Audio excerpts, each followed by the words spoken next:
What's up mga kaabay? Hello! Today is Good Friday and so kasi wala tayong ginagawa at saka parang hindi masayang tong mga limonsito dito ay atin itong pipigain and we will make hilada here in Baybay. Limonsito juice. Yan. So let's start. So titingnan natin kung pwede pa tong o pwede pang magamit. Kumusta kayo dyan? Sa inyong mga tahanan? Meron ba kayong bilo-bilo? Or yung dito sa baybay tinatawag yan na binignit. Do you know what is binignit? Of course, naging joke talaga yan yung kung ano talaga yung spelling ng binignit. Is it B-I-N-I-G-N-I-T or B-E-N-E-G-N-E-T?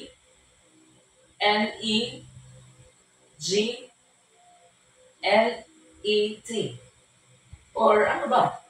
Saan ba talaga yung I dyan? At saan ba talaga yung E? No? Hindi madali. Kasi nakakalito talaga kung ano yung spelling na binignit na yan. Basta binignit, okay na yung sa akin.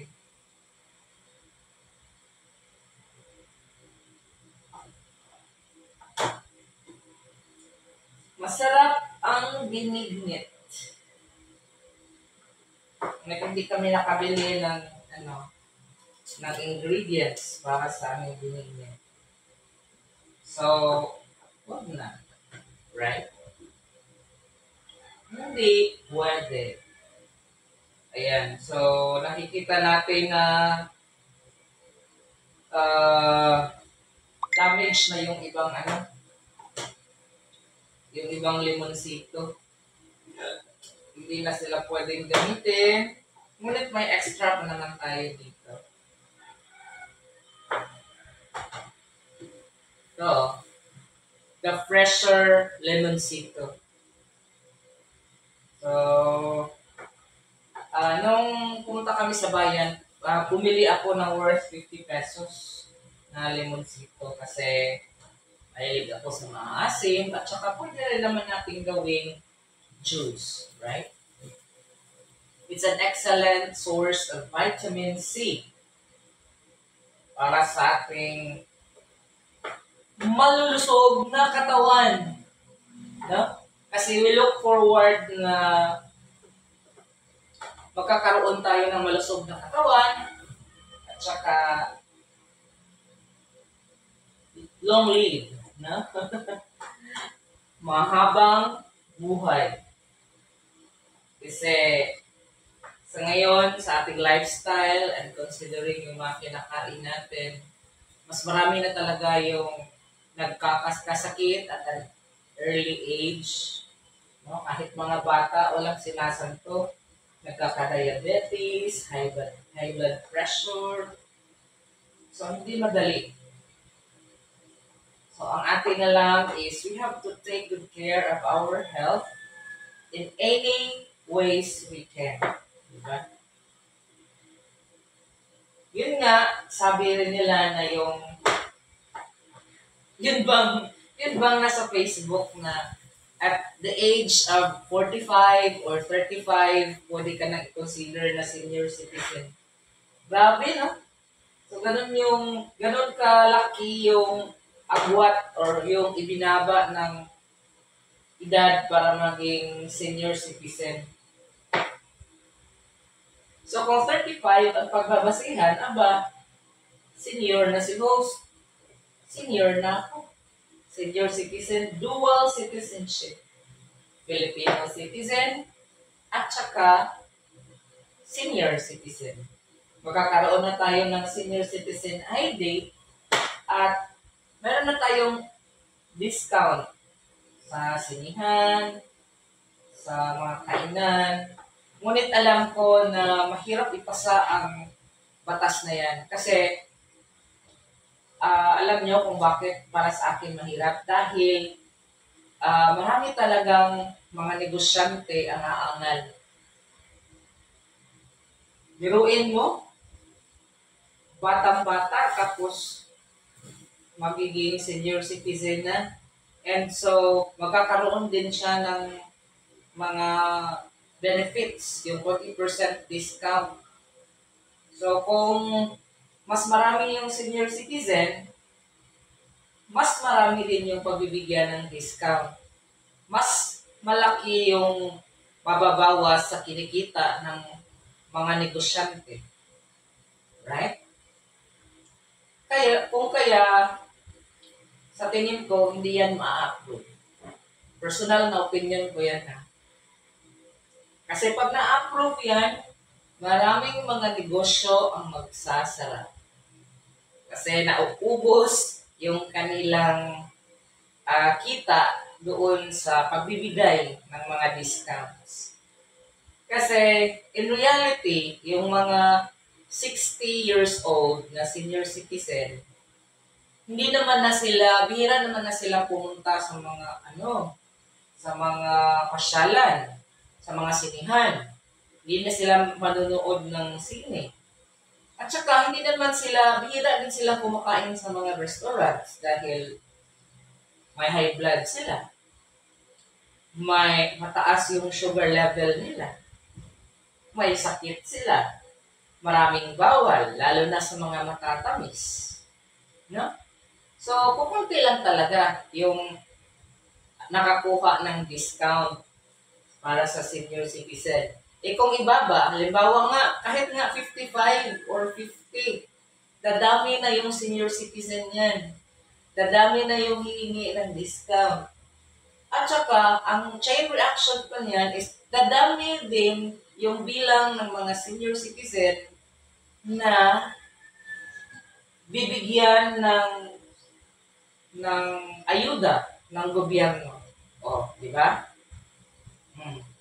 Yung 60 nga and above nga, marami sila na pagbibigyan. No? Ilang beses silang bibigyan ng ayuda. Kung ibaba natin sa halimbawa 55, mas dadami sila. Kung mas bababa, halimbawa 50, o yung sinasabi nila na 45, mas dadami sila, mas madaming pagbibigyan, dapat mas malaki yung budget na ilalaan ng gobyerno para sa benefits ng mga senior citizen. And hindi lang yan yung ating dapat tingnan. Dapat din natin tingnan na yung mga senior citizen ay meron ding mga free na medical bills. Free sila sa hospital, sa PhilHealth. Kung mas dadami yung mga senior citizen, mas madami din yung paglalaanan nila ng budget para sa health insurance. Diba? So, mas malaki dapat yung budget. Saan naman kukuha ng additional budget para dyan? Diba? Iisang bagay lang gusto nating mag-retire ng maaga, gusto nating maging masaya, gusto nating magliwaliw, na ng maaga mag-retire mula sa trabaho. But then, ang chain reaction yan. Isa pa, meron pa akong naisip. Yung sa GSIS, halimbawa, sa ngayon, 60 yung retirement age natin.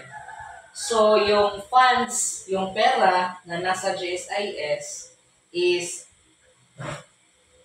kumbaga, nakaplano na yan na itong number of teachers or number of government officials na ito magre-retire at the age of 60. So, dapat itong perang ito is hindi na i-invest para sa mga taon na yan. Dapat, dapat nandyan na siya para magiging pension ng ating mga pensioners.